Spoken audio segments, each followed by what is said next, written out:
Hi, welcome to Outside TV, another episode of Outside TV. Today, we have the honor and pleasure of having two Everest Summiter, one from Malaysia and one from Singapore. Welcome Jeremy and welcome Azim.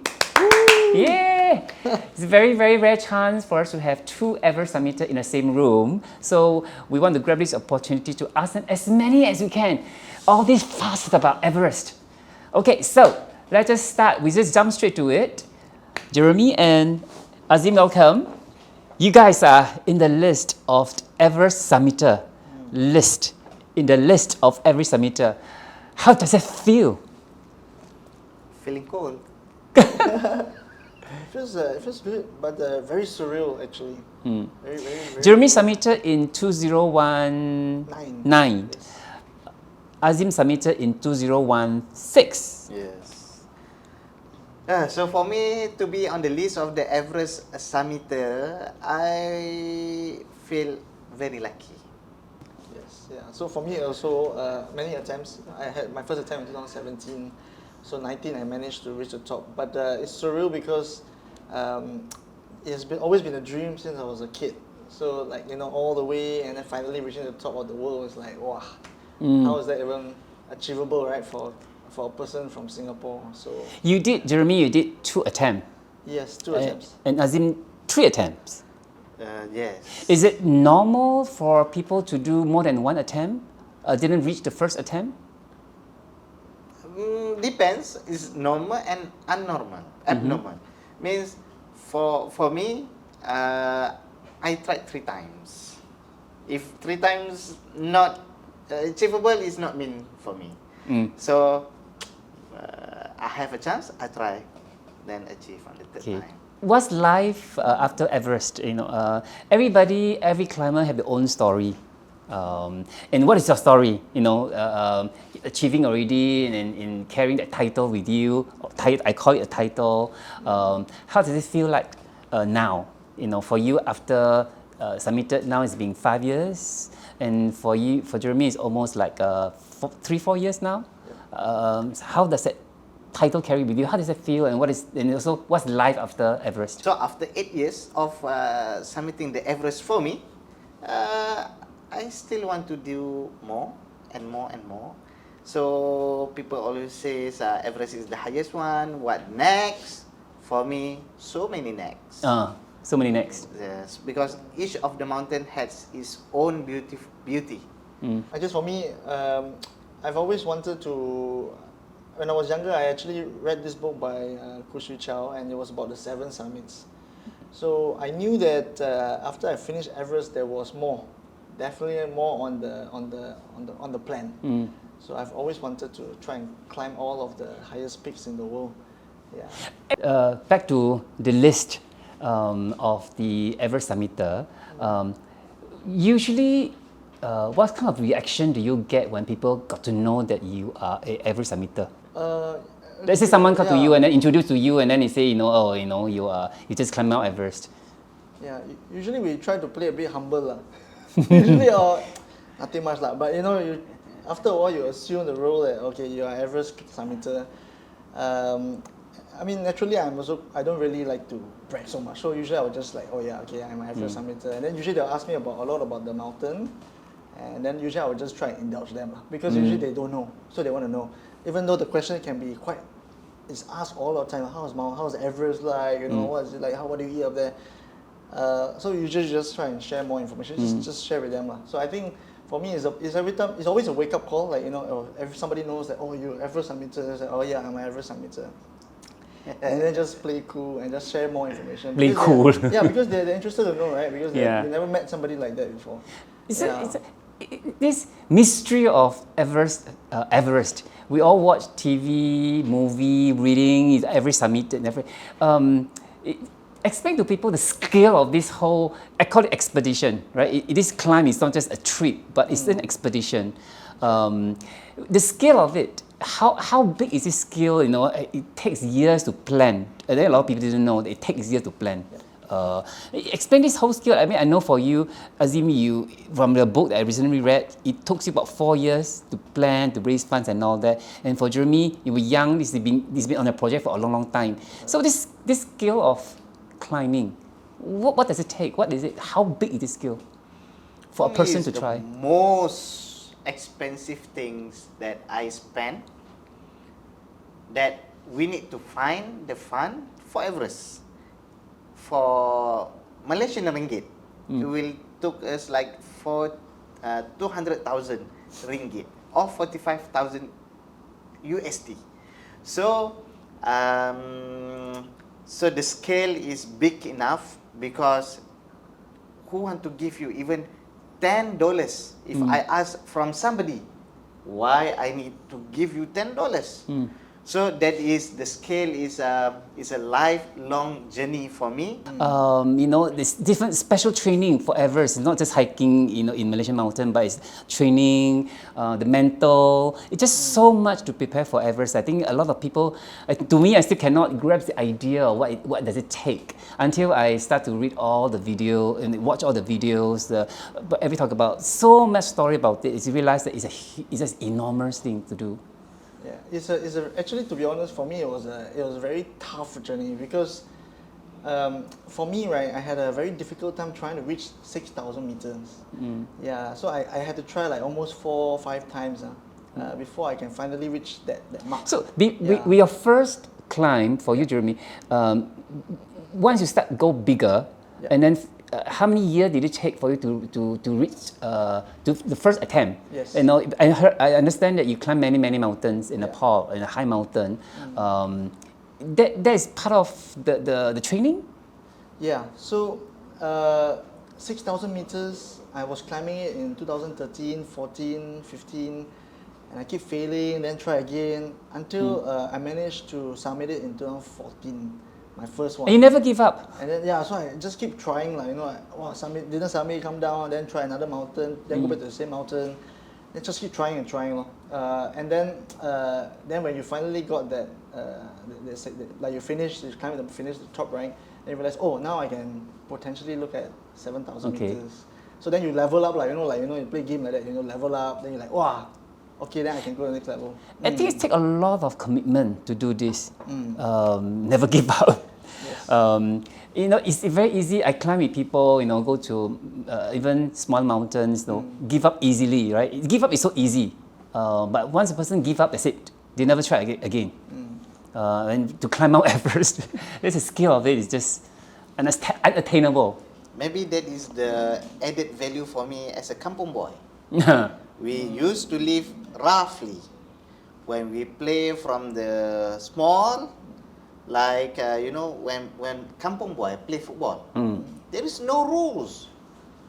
The rules is 7 o'clock or the Azan Maghrib. I think it's also the commitment, the passion that you put in, the commitment. And it's like in life where we do things, right? It's about the commitment, how much you really want to succeed. To me, climbing is supposed to be fun. Mountaineering also supposed to be fun. It's difficult, but it's supposed to be fun. Yeah. But for Everest, is climbing Everest fun? Fun, right? But it's dangerous. It's you know, I mean, you're in outdoors, right? The mountains, the big mountains, you feel like a very small thing. You know, you feel like the mountain is so big. Right. So is the fun, meaning to say, like, there's risk, right? So you manage the risk, you try to climb as safely as you can. Then you have your friends. I think your team, you had your own team, right? Yeah. And then my first attempt also, I had a small team. So it was definitely fun. Yeah. So with your own buddies, you will be able to enjoy that camaraderie. Yeah. Because the trip is like, when you go for Everest trip, it takes what, 1 month, 2 months in Nepal? 2 months. Yeah, 2 months in Nepal. Yeah. So the summiting is only 1 day. Yes. For that 10 hours or whatever hours. Yeah. But the whole trip, the 2 months is the entire journey. Have you experienced the near-death experience? Yeah, for me, I've been in avalanche. I've been in the earthquake. Oh yeah. And eventually, the same expedition last year, I lost two friends in the same group. So in the same camp, we are in the same tent. So it's very, very near to the death. Mm. Actually, whenever you climb the mountains, it's near to the death. From Then why do it? Because life without dangerous is not fun. And life without dangerous is not life. Okay. Yeah. Gotta risk it all. Well said, man. I think I close shop. I don't think anything else to add. Have you, in all the climbs so far, I mean, you've done a few attempts, have you come across a dead body before when you climb Everest? Yeah. I think on my first attempt in 2017, there was one very shocking one because I was on the summit day. And then, it's like, in the night time, you start at 6 o'clock and you're starting to climb for 12 hours, right? So you just keep going, and then as you keep going, halfway through, there's this like, I think after the balcony, it gets quite steep, right? To the south summit from the balcony. So there was one part where I was just climbing, and then I was very tired. I was like getting very cold, and then I was just doing my stuff, like, I was just jumaring up. And as I was doing that, right, suddenly in my corner of my eye, I see like this, like, first time, right, over there. So I see this like red color thing, I thought it was a bottle, oxygen bottle, because it was all red or orange color. So as I got closer, the thing started to flap, the thing started to flap. I realized it's a fabric, it's a type of fabric. Then as I got closer, right, it's actually the hood of the person, but he's upside down. Like, Was it a dead body? Was it dead? It's a corpse. Oh, okay.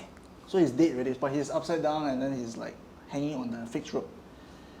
Yeah, so that's my first, And what was your reaction? first exposure to that one. My reaction to that was, at the moment I was a bit like, I just get on with life. Because, it's like, I'm in that death zone, I just want to try and complete it.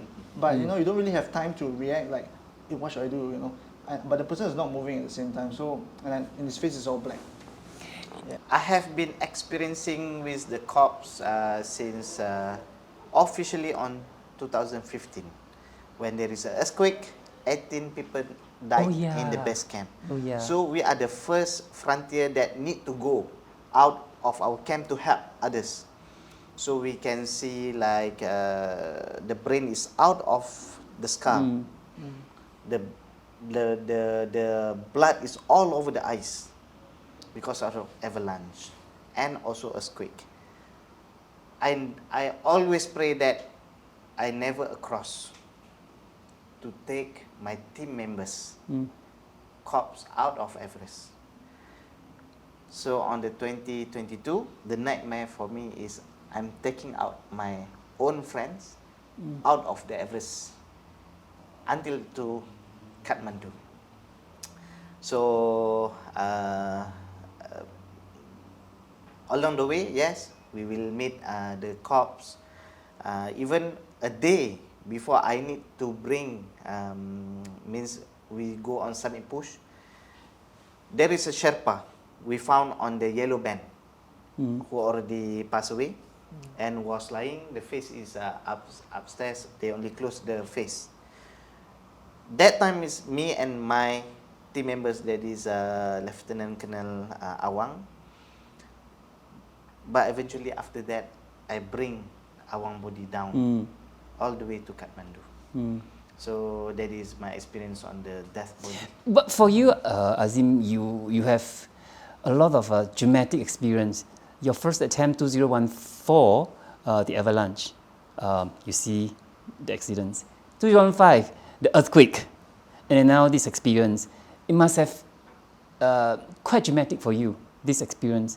Does it impact you, and does it affect your climb? Yes and no. My principle is, if that is good happen to me, that is God intention. If I am not able to do things, that is God protection. So I always have that principle for me. So if something happens, it reminds me to be more careful. When it happened to me, I always said that is a lesson for others. The death zone, this word, what is actually death zone? Death zone is where your body is, means your body cannot hold anymore in the normal condition.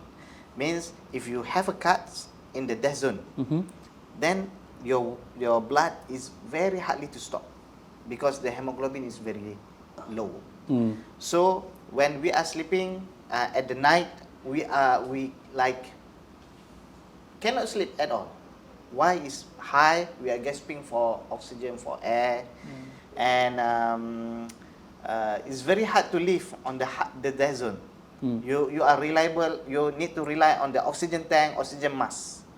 So anything can happen to you at that moment. Okay, so when you climb and you reach the death zone, was your body, of course different, but what was in your mind? Do you know that you crossed, that you are entering that death zone?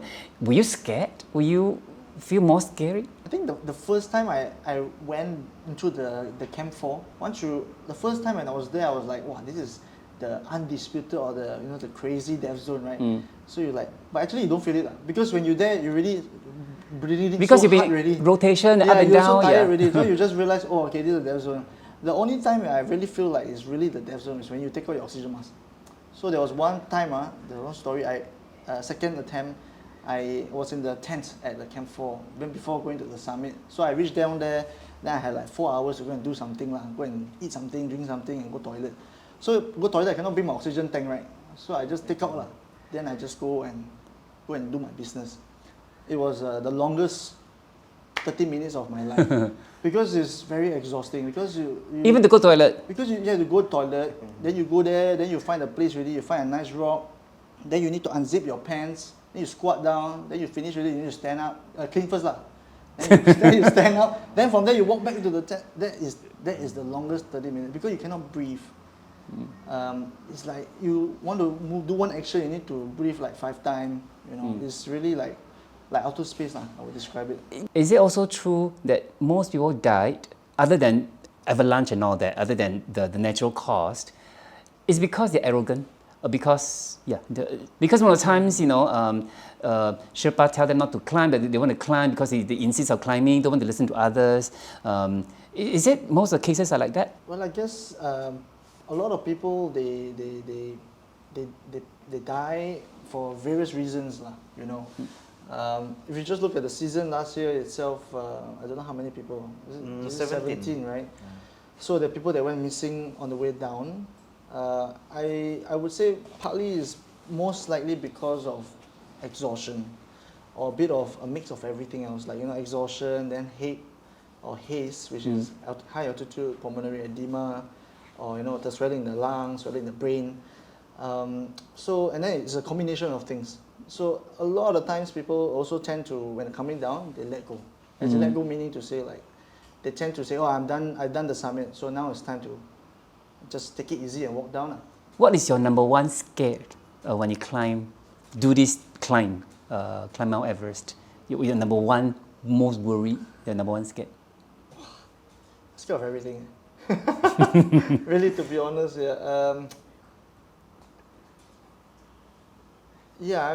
I think for me it's just like the fear of not coming back.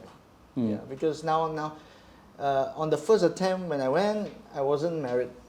Not married, no kids, and just girlfriend. But now, 2019, second attempt, I had a wife, married already, and then I had my first son as well. So I think for me is, I know that if I go there, there's potential I won't come back. So I want to come back. So I fear that if I don't come back, then I basically am irresponsible. Yeah. I fear when maybe I cannot eat nasi lemak again. So from my view is because as a adventure consultant, so not only for my family, the most I scared is the team members itself. Maybe we are not coming back in one piece or never at all. So of course, as a human, I'm scared of the death. But I read a lot interview from a lot of climbers. Climbing Everest is so much risky. It can also considered as a selfish thing to do because you climb, and you also have family behind you. Do you think it's a selfish thing to do? For me, I don't call it as a selfish because if a selfish means you go without preparation, without knowledge, means you don't have the insurance, you don't have anything for your family. Yeah, I agree lah. 100% preparation is very important. Actually, on the contrary, I think that a lot of mountaineers, like myself, or most of the people who have climbed mountains, in a way they would be a bit selfish because they ultimately is an individual activity. It's a solo activity, right? You're climbing, you're representing yourself, so it can be a bit selfish. Like you want to reach the top. The aim of mountain climbing obviously is to have fun and to enjoy the process, to enjoy the journey, but we also want to reach the top. Yeah. So if you ask me, it is a bit selfish because at the end of the day, if something happens to you, who's going to take care of the family and stuff? Both of you are Muslim. How do you cope with the food when you climb Mount Everest, or even the entire 2-month journey, and especially high up the mountain? So for me, we eat for energy. We need the food, not because of we want delicious. So whatever is on the mountain is for us to eat. But the thing is, we in the base camp we can have like, okay, this is halal meat. This is. Do they cook food for halal food? Do they cook? Yes. They cater from the halal meat from the Okay. Kathmandu. They will send by the helicopters from Kathmandu. For me, I didn't see too much difficulty. Okay. Because we just need to eat what we need to eat on the mountains to keep on survive.